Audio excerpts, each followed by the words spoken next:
हनी को उसकी घर छोड़ने के बाद तुषार माही को घर छोड़ने के लिए जा रहा था। दोनों कार में थोड़ी देर खामोश बैठे थे। फिर माही बोली, तुषार जी, अभी तो आपने सब कुछ ठीक कर दिया, लेकिन आप मुझे प्रॉमिस कीजिए कि कल या किसी और दिन इस बात को लेकर आप राहुल के साथ हंगामा नहीं करेंगे। ये बात सुनकर तुषार ने गुस्से से बोला, देखो माही, तुम और हनी, मुझे आज पार्टी में रोका मैं समझ सकता हूँ। इसे अर्पिता की पार्टी का मजा खराब हो सकता था, लेकिन अब तुम मुझसे जो प्रॉमिस लेना चाहती हो वो मैं नहीं करूँगा। तुम्हें भी पता है राहुल ने जो भी किया वो गलत किया और उसे उसकी सजा मिलनी चाहिए, समझी तुम? देखिए तुषार जी, आप अब गुस्से में हैं। मैं आपकी बात समझती हूँ, पर यहाँ हमको अब एक और बात की तरफ ध्यान देना चाहिए। इन सब बातों को अगर आप ज्यादा तूल ना देना ही बेहतर है। हम इस बात को जितना खींचेंगे लोग उतनी ही अफवाहें उड़ाएंगे, इसमें हनी की ही बदनामी होगी। इसलिए आपने लिए ना सही, हनी के लिए आपको इस बात को यहाँ पर खत्म कर देना चाहिए, ऐसा मुझे लगता है। बाकी आपकी मर्जी। तुषार माही की बातों को गंभीरता से लेता है और उसे इस बात की चैप्टर को यहीं पे खत्म करने का प्रॉमिस करता है। ऐसे ही बातें करते हुए माही का घर आ जाता है। तुषार उसे छोड़कर अपने घर के लिए रवाना हो जाता है। उधर अर्पिता ने तुषार, माही और हनी को अपनी पार्टी में ना पाकर रौनक को उनके बारे में पूछा। रौनक ने गुस्से से उसको सारी बात बताया। अर्पिता, ऐसे तो ये तुम्हारी पार्टी है, किसे बुलाना है किसे नहीं ये भी तुम्हारी मर्जी होगी, लेकिन तुम्हें दोस्ती के नाते मैं और तुषार पहले भी कहा था कि तुम्हें राहुल जैसे लड़के से दूर रहना चाहिए, लेकिन तुमने उसे आज पार्टी में भी बुला दिया। खैर छोड़ो, तुम्हारी पार्टी तुम्हारी मर्जी। मैं अब चलता हूँ, बहुत लेट हो चुका है। रौनक और अर्पिता की सारी बातें अर्पिता के पापा सुन रहे थे। वो रौनक के पास आकर बोले, बेटा, राहुल के घर से हमारी पारिवारिक संबंध है, इसलिए मैंने ही उनको बुलाया था। उसमें अर्पिता की कोई गलती नहीं है। मैं उसकी इस व्यवहार के लिए बहुत शर्मिंदा हूँ, मुझे तुम माफ कर दो। अंकल, आप ये क्या बोल रहे हैं? आपको माफी मांगने की कोई जरूरत नहीं है, अब सब कुछ ठीक हो गया है, आप चिंता मत कीजिए। उसके बाद रौनक पार्टी से घर चला जाता है। हनी को घर पहुंचकर भी अच्छी नहीं लग रही थी। राहुल की बातें बार बार याद करके वो दुखी हो रही थी। ऐसे देखा जाए तो राहुल आज जो कुछ भी बोला उसमें सच्चाई तो थी। माही के अलावा मेरी कोई अच्छी दोस्त नहीं थे, लेकिन अब तुषार भी मेरे अच्छे फ्रेंड बन चुके हैं और आज उन्होंने सब कुछ अच्छे से संभाल लिया और मेरी भी कितनी अच्छी तरह से केयर किया उन्होंने। माही सही कहती है, वो बहुत केयरिंग है, लेकिन आज मैं इतना उनके बारे में क्यों सोच रही हूँ? कहीं सच में मुझे तुषार से प्यार तो नहीं हो गया? नहीं, मुझे अपने आप को रोकना होगा। पहले मैं पापा मम्मी से बात करूंगी, फिर सोचूंगी। ऐसे बोलकर वो मुस्कुरा रही थी। रौनक अपने घर वापस आकर तुषार को फोन करता है। फिर हनी और माही की मूड के बारे में पूछता है। मैंने अपनी तरफ से कोशिश तो की, पर शायद हनी अभी भी थोड़ा सा दुखी है। माही ठीक ही कहती थी कि इन बातों को यहीं पर खत्म कर देना चाहिए। सही कहा तुषार, यार मैंने भी आज अर्पिता को गुस्से में डांट लगा दी।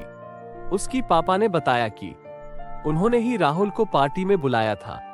राहुल उनका रिश्तेदार है। अंकल काफी शर्मिंदा होकर मुझसे माफी मांगे। तुम ये क्या कह रहे हो रौनक? मैंने तुझे मन किया था ना अर्पिता को बताने के लिए। आज उसकी बर्थडे पार्टी में उसका ही मूड खराब कर दिया तूने। उसे कल कॉलेज में माफी मांग लेना। हाँ तुषार, तुम ठीक कह रहे हो। मैं फोन रखता हूँ, बाय। इधर अर्पिता के पापा ने उसकी माँ से अर्पिता और रौनक की शादी के बारे में बात की। एक बार दोनों की पढ़ाई खत्म हो जाए, फिर वो रौनक के पापा से बात करेंगे, ऐसा उसकी माँ को बोले। ये बात सुनकर अर्पिता बहुत खुश हो गई। अर्पिता को बिना मांगे सब कुछ मिल गया था। आज का दिन तो समाप्त हो गया, लेकिन सबके लिए एक यादगार दिन बन गया। अगले दिन फिर से हनी और माही कॉलेज गए। वो दोनों अब पहले की तरह तुषार और रौनक से बात नहीं कर रहे थे। ये दोनों दोस्ती में थोड़ी सी दूरी बनानी शुरू कर दी।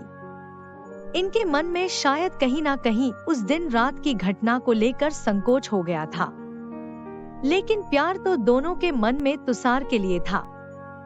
रौनक ने उन दोनों को समझाने की कोशिश की, लेकिन हनी ने कहा, रौनक, हमें तुषार से कोई परेशानी नहीं है। इनफैक्ट हम दोनों बहुत लकी है कि हमें आप दोनों जैसे दोस्त मिले। लेकिन उस दिन राहुल ने जो कुछ भी कहा वो मुझे अच्छा नहीं लगा। मैं ऐसा कुछ दोबारा सुनना नहीं चाहती। बस इसीलिए हम दोनों आप लोगों के साथ इतना बात नहीं कर रहे हैं। ये सारी बातें तुषार पीछे खड़े होकर सुन रहा था। वो उनके पास आकर बोला, हनी माही, मैं तुम दोनों की वजह से राहुल को उस दिन कुछ नहीं बोला, और तुम दोनों मेरे साथ ही बात करना नहीं चाहते हो।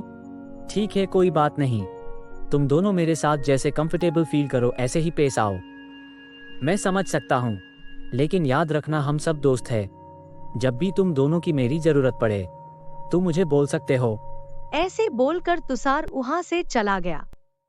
रौनक उसकी और अर्पिता की बारे में सोचकर खुश होता। साथ में उसको तुषार की भी चिंता हो रहा था। दरअसल तुषार के पापा को कुछ ही महीनों पहले ही पैरालिसिस की अटैक आया था। तुषार अपनी MBA की पढ़ाई खत्म होने के बाद अपनी पापा के कंपनी को संभालना है। बहन की शादी की जिम्मेदारी के अलावा और भी पारिवारिक जिम्मेदारी उस पे आ गया था। उसने अपनी शादी कुछ साल के बाद टाल दी। उस बात से उसकी माँ बहुत परेशान थी। रौनक जानता था कि अगर उसकी मर्जी ना हो तो उसे मनाना आसान नहीं है। इसलिए शायद वो हनी और माही की तुषार से दोस्ती को लेकर काफी खुश था। और तुषार की मम्मी को रौनक सही वक्त का इंतजार कीजिए आंटी बोलकर आश्वासन दे रहा था। कल वैलेंटाइन डे है। आज अर्पिता क्लासरूम में घुसी तो रौनक काफी नर्वस हो गया। तुषार ने उसे देखकर बोला, तू इतना टेंशन क्यों हो रहा है? अगर तू कहा तो मैं तेरा कुछ मदद कर दूं। रौनक उसे गुस्से से देखने लगा। यार दोस्त हूँ तेरा, इतना तो तेरा चेहरा पढ़ ही सकता हूँ। तू जा कल की तैयारी कर। मैं अर्पिता को जानता हूँ, उसकी हर बात में तू ही होता है। उसके बाद रौनक जल्दी ही कॉलेज से निकल गया। उसने अर्पिता के लिए गिफ्ट खरीदा और एक अच्छी सी रेस्टोरेंट में कल के लिए टेबल बुक किया। तुषार ने अर्पिता से बात की और बातों बातों में उसने कल की वैलेंटाइन डे की प्लान के बारे में पूछा। अर्पिता ने कहा कि उसका कोई प्लान नहीं है। उसकी बात सुनकर तुषार रिलैक्स हो गया और घर आकर रौनक को फोन किया। रौनक, तेरे लिए एक अच्छी खबर है। अर्पिता कल फ्री है। अब आगे क्या करना है तू अर्पिता को फोन करके पूछ ले। थैंक यू तुषार, फोन रखता हूँ, बाय। तुषार से बात करने के बाद रौनक अर्पिता को फोन लगाया। उसे पहली बार अर्पिता से बात करने के लिए डर लग रहा था, पर उसे क्या पता अर्पिता भी उसकी फोन का इंतजार कर रही थी। जैसे ही अर्पिता का फोन पे रौनक का कॉल आया, वो मुस्कुराने लगी। हेलो रौनक, बोलो, क्यों फोन किया था? अर्पिता, क्या तुम्हारा कल कुछ प्रोग्राम है? अर्पिता रौनक को छेड़ते हुए बोली। पापा ने जो लड़का मेरे लिए पसंद किया है, कल वो मुझसे मिलना चाहता है। तुषार ने भी मुझे पूछा था आज कॉलेज में, लेकिन उस वक्त मुझे पता नहीं था। तुम उसे बता देना प्लीज। अर्पिता की ये बात सुनकर रौनक की दिल टूट गया। वो एकदम से चुप हो गया। तुम अपनी पापा की पसंद के लड़के से शादी करने जा रहे हो, लेकिन तुमने तो कहा था कि तुम अपनी पसंद की लड़के से शादी करोगी। अरे बुधू, मैं सिर्फ उससे मिलने जा रही हूँ, शादी करने के लिए नहीं। चलो छोड़ो, मैं भी क्या बातें करने लगी। रौनक, ऐसे मुझे तुषार ने आज कहा था कि तुम कल मुझसे मिलना चाहते हो, तो मैंने उसे 11 बजे का टाइम कहा था। शायद वो भूल गया होगा तुम्हें बताना, इसलिए मैंने पापा से भी कह दिया है कि मैं कल शाम को ही फ्री रहूंगी, ताकि पापा उस लड़के को बोल पाए। अर्पिता की ये बात सुनकर रौनक को एक उम्मीद की किरण नजर आया। वो अर्पिता से बोला, ठीक है अर्पिता, कल मिलते हैं। बाय। बाय रौनक। थोड़ा इंतजार तो कर लो रौनक, मुझे तुम्हारा फर्स्ट रिएक्शन देखना है। डर तो मुझे भी है कि तुम मुझसे क्या कहोगे, प्रपोज करोगे या फिर नहीं, पर मन में कहीं ना कहीं ये लग रहा है कि तुम भी मुझसे प्यार करते हो। कल मैं तुम्हारे हर शब्द को जीना चाहती हूँ रौनक। ऐसे बोलकर वो मुस्कुराने लगती है। अब आगे क्या होने वाला है, जाने के लिए देखिए हमारा अगला एपिसोड।